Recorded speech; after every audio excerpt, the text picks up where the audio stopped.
Welcome to The Last Breakfast. Please enjoy the video. You begin by using the freshest shrimp heads and shells. This is where flavor lives. Heat a medium pot over medium, add a splash of oil, and quickly sauté shells until pink and fragrant to unlock umami. Once aromatic, add chopped onion, celery, carrot, and smashed garlic to build a savory base. Stir for 3-4 minutes so vegetables soften but don't brown. Pour in 8 cups water. Add bay leaf and 1/2 teaspoons salt. Then bring to a gentle simmer to extract maximum flavor.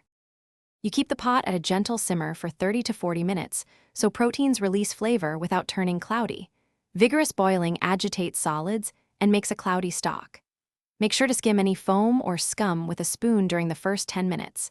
That foam reduces bitterness and clarifies the broth.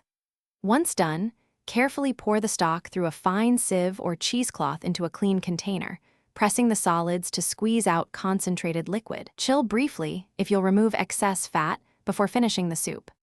You finish by returning the strained stock to the pot and bringing it back to a gentle simmer. Add reserved shrimp meat for just a minute or two so it stays tender, and season with 1 teaspoon soy or fish sauce for depth. Taste and adjust salt as needed. Once warm, add fresh herbs or sliced scallions for brightness. If the broth is too intense, dilute with a little hot water and reseason slowly.